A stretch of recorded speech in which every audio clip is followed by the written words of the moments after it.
என் பெயர் வேலடி காசி. நான் 5ஆம் வகுப்பு படிக்கிறேன். நாமக்கல் மாவட்டம் எருமப்பட்டி ஒன்றியம் பாரதி மாநில துவக்கப்பள்ளி ரெட்டிப்பட்டியில் படிக்கிறேன்.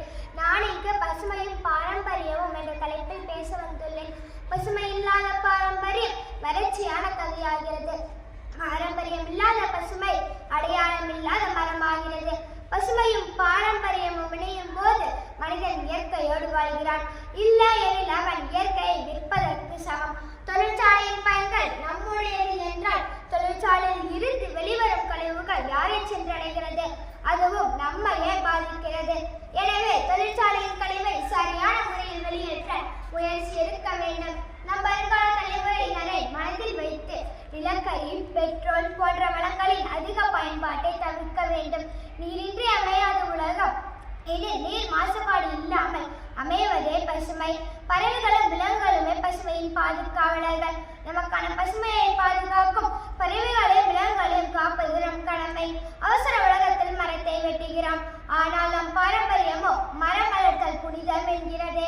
இயற்கையை காப்பது அறம், பாரம்பரியத்தை பின்பற்றுவது பெருமை. நம் விவசாய முறையானது சுற்றுச்சூழலை மாசுபடுத்தாமல் இருந்தது.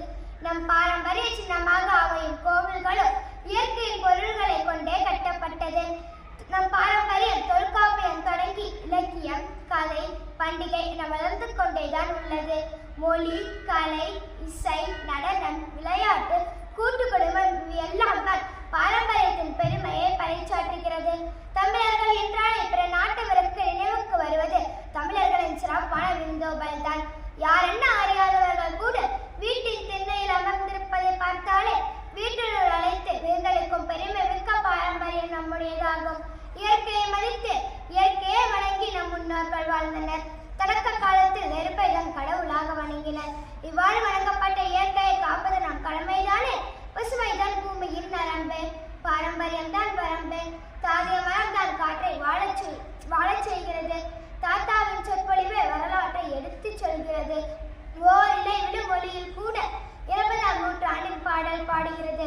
கட்டடங்கள் உயர்ந்தாலும் கடவுளின் கோயில்கள் சாயவில்லை. மரம் வெட்டினாலும் மரபு வெட்ட முடியாது.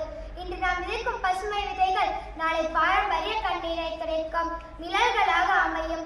நம் வளர்த்த மரங்கள், நம் பேணிய மரபுகள் இரண்டும் தான் தமிழில் அடையாளமாய் நிற்கும். எனவே பசுமையை காப்போம், பாரம்பரியத்தை பின்பற்றுவோம். நன்றி, வணக்கம்.